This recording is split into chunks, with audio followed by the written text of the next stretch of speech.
Nous parlons effectivement cinéma dans cette émission tous les mercredis matins avec nos passeurs et passeuses de culture. Ce sont nos experts en fait qui viennent nous partager leur savoir. Et aujourd'hui, c'est Isabelle Mbouyamba qui est avec moi. Bonjour Isabelle. Bonjour Charlotte. Isabelle qui nous informe et qui nous fait vivre toutes ses aventures cinématographiques sur YouTube, notamment avec le Ciné Club d'Isabelle. Mais je vous conseille aussi d'aller la suivre sur Instagram et sur Facebook parce qu'il y a des selfies plutôt chouettes à aller voir avec des acteurs connus. Elle est partout Isabelle, je tiens quand même à le préciser. Voilà, c'était mon petit mot du jour. J'étais au Festival de Cannes, donc pour être plus précise, et c'est vrai que c'était une belle expérience. Oui, ça avait l'air pas mal, effectivement, vraiment. Sur la croisette, avec du beau monde que vous avez rencontré, Isabelle. Oui. On va parler des sorties ciné du jour, et eh bien, il y en a pas mal aujourd'hui. On aurait pu effectivement parler de Habib, on l'a dit dans le journal de la culture, mais on va plutôt parler de films américains aujourd'hui, avec notamment une première sortie qui s'appelle Misanthrope, Isabelle. Exactement, donc Misanthrope, c'est un polar de Damian Zifron. Zifron, c'est un réalisateur argentin qu'on a découvert notamment pour Les Nouveaux Sauvages, Relatos Salvajes, qui avait eu beaucoup de succès. Et ici, il signe un polar américain, donc parce que après avoir fait Les Nouveaux Sauvages, il a été courtisé par Hollywood, et donc il s'est dit pourquoi pas faire un film en anglais. Et donc ici, on parle d'une jeune fille qui a des problèmes psychologiques, mais qui veut quand même rentrer au FBI et qui est rattrapée par ses démons lorsqu'elle enquête sur un serial killer. Elle fait un duo avec un flic déjà expérimenté qui a des soucis avec l'autorité. Mais alors voilà, elle va du coup utiliser un peu son esprit un peu tordu pour essayer de décrypter qui est ce tueur à gages mystérieux. Et donc c'est un film évidemment assez violent et spectaculaire à la fois. Apparemment, le réalisateur s'est beaucoup inspiré de Seven et du Silence des agneaux. Et donc apparemment... Deux classiques quand même du cinéma, on peut le dire. Et deux classiques du suspense aussi. Oui, tout à fait. Et c'est vrai qu'avec des actrices dans des rôles principaux, et donc c'est vrai que c'est ça qui est intéressant aussi, c'est de voir un peu la psychologie de tous ces flics qui enquêtent sur des serial killers. Comment est-ce qu'on fait pour se mettre dans la tête, dans l'esprit de quelqu'un qui fait des choses aussi horribles? Il faut soi-même déjà pouvoir aller chercher dans des côtés sombres de sa personnalité. Et donc le réalisateur dit: certains grands films invitent le public à réfléchir sur sa vie, aboutissant même parfois à lui faire prendre des décisions. Je reste persuadée que la vérité qui se dégage de bons films peut contribuer à transformer le monde dans lequel on vit. On ne peut pas se contenter du cinéma pour apprendre la vie, mais il constitue un bon moyen d'accéder à un certain équilibre. C'est plutôt bien dit. Oui, c'est plutôt bien dit. C'est un casting qu'on connaît, ou en tout cas, on retrouve des visages qu'on connaît dans ce film, Isabelle. Oui, donc l'actrice principale s'appelle Shailene Woodley, qu'on a pu voir dans Divergente ou dans Big Little Lies. Ensuite, il y a Ben Mendelsohn et il y a Giovanna Depo, que moi je ne connaissais pas, mais qui sont sûrement des acteurs très connus aux États-Unis. J'avoue que j'ai pas fait mon enquête jusque-là, contrairement au film, j'ai pas fait mon enquête.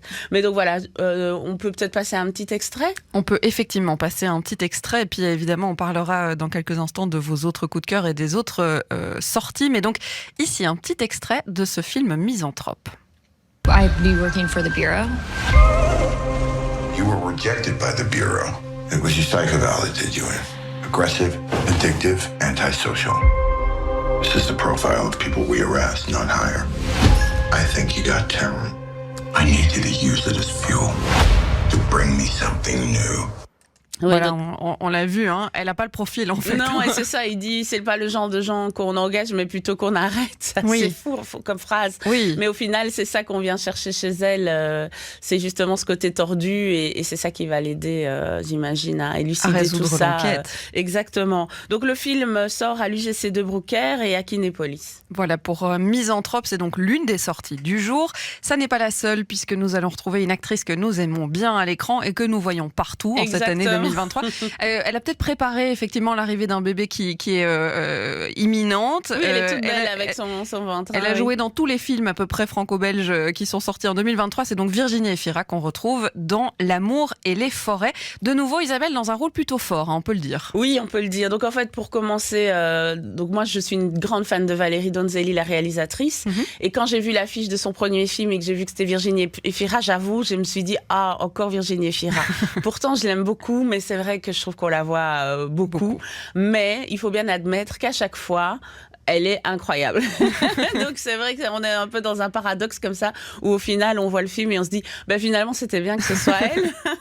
Et donc ici, on parle de L'amour et les forêts, c'est-à-dire le parcours d'une femme qui est sous l'emprise d'un homme violent et dangereux. Et donc elle vit ce qu'on appelle l'amour toxique. L'amour toxique, les violences conjugales. Au début, elle rencontre cet homme, elle retrouve cet homme qu'elle connaissait dans le passé et lui tombe amoureux d'elle. Et il s'appelle justement l'amoureux, Grégoire l'amoureux. Elle s'appelle Blanche. Et donc évidemment, elle succombe parce que c'est un très bel homme, très charmant, etc. Il sait lui parler. Ils se marient très rapidement, ils font 2 enfants.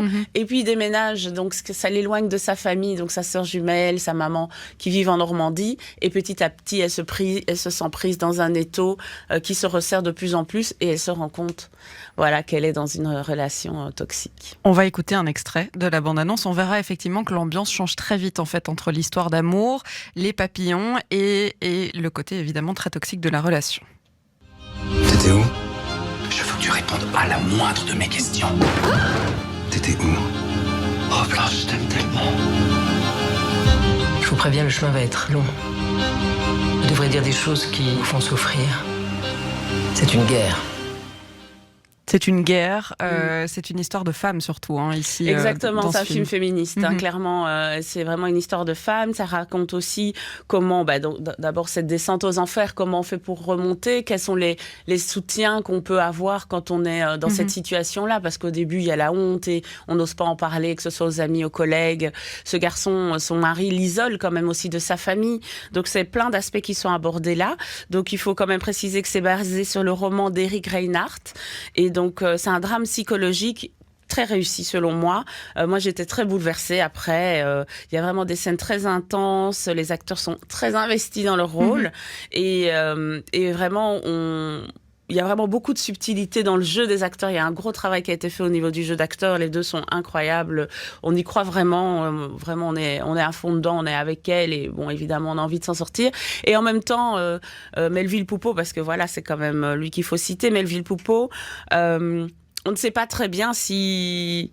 Voilà, il joue beaucoup sur... l'ambiguïté. Et donc, par moment, on ne sait pas s'il est sincère quand il s'excuse, quand il dit qu'il l'aime. Donc, on est perturbé aussi. Comme dans la réalité. Comme dans la réalité. Dans une relation toxique. Bon, ça sort aujourd'hui, effectivement, L'amour et les forêts. Et il sort où, à Bruxelles, du coup ? Donc, il sort à l'Aventure, au Stockel et à l'UGC Toison d'Or. Et alors, je voulais juste dire qu'il avait été présenté à Cannes hors compétition. Et alors, juste pour donner un mot sur Valérie Donzelli, c'est une actrice et réalisatrice française qui avait réalisé notamment La guerre est déclarée en 2011, qui était super, et Notre-Dame, que j'avais beaucoup aimé, qui était un peu annonciateur de ce qui s'est passé à Notre-Dame. C'était assez fou. Oui, et on espère qu'il n'y a pas d'autres prémonitions à prévoir pour les prochains films. En tout cas, vraiment, je le recommande. 9h, 11h30, le brunch sur BX1 avec Charlotte Maréchal. BX1. On va parler du coup de cœur cinéma, coup de cœur de la semaine d'Isabelle Mbouyamba qui est notre passeuse de culture aujourd'hui.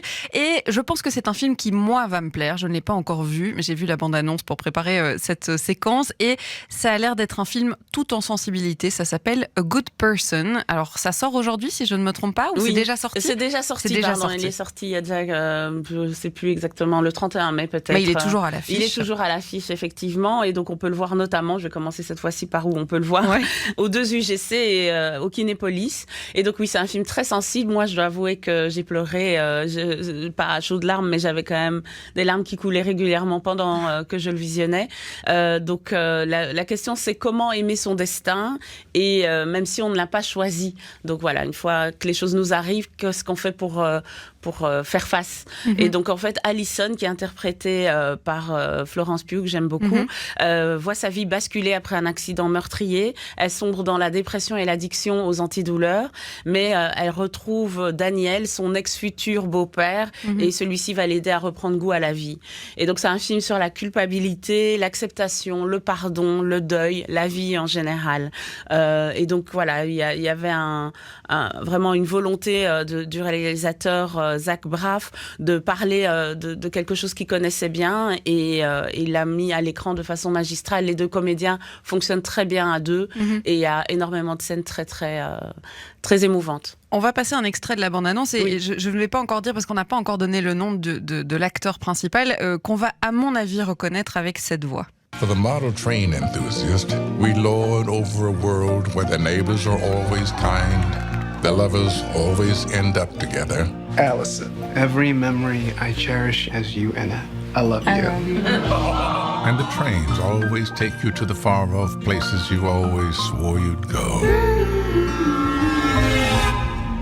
In life, of course, nothing is nearly as neat and tidy. Voilà, on aura reconnu, c'est Morgan Freeman du coup, qui est toujours aussi exceptionnel en fait, c'est incroyable, il est infatigable. Vraiment, mais je ne comprends pas, j'avoue, parce qu'il a le même âge que mon père et souvent je les compare parce qu'ils ont une petite ressemblance aussi. Et franchement, je suis impressionnée parce que tenir un rôle comme ça, c'est pas évident jour après jour, ça doit être un tournage éprouvant.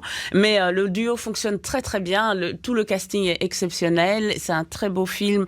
Ce que j'aime effectivement, c'est la voix off de Morgan Freeman qui est en fait qui donne la métaphore au film et donc c'est bien d'avoir choisi cet extrait là et ça parle aussi de la question de la santé mentale et de l'impact de l'héritage familial aussi sur sa vie. Voilà, Zach Braff, c'est un acteur-réalisateur qui est né dans le New Jersey et il avait un rôle principal dans une série qui s'appelle Scrubs et il a réalisé d'autres films comme Garden State, Wish I Was Here et Braquage à l'ancienne. Et donc voilà, c'est un film qui vraiment montre à quel point Florence Pugh est une grande actrice et qu'elle a encore de beaux jours devant elle. Voilà. Et puis il y a aussi le sujet sous-jacent de cette crise de l'addiction aux antidouleurs aux États-Unis. Et pas qu'aux États-Unis, j'ai envie de dire. Et pas qu'aux États-Unis, oui. tout à fait. Donc cette grosse problématique et comment s'en sortir quand effectivement on vit des choses tragiques dans sa vie. Donc ça s'appelle Good Person, c'est toujours à l'affiche, Isabelle. Oui. C'est votre coup de cœur du mois, on peut le dire comme ça? Oui, enfin j'avoue que à Cannes j'ai vu beaucoup de beaux films, encore une fois, mais c'est mon coup de cœur du mois. Vraiment, j'avais envie d'en parler parce que je trouve qu'il n'y a pas eu beaucoup de promos autour de ce film en fait. Eh bien voilà, vous en avez déjà convaincu une. Moi, je vais aller le voir, c'est promis, parce que ça a l'air effectivement très très chouette. Merci beaucoup Isabelle. Mais merci. Toujours plus de conseils évidemment sur la chaîne YouTube Le Ciné Club d'Isabelle.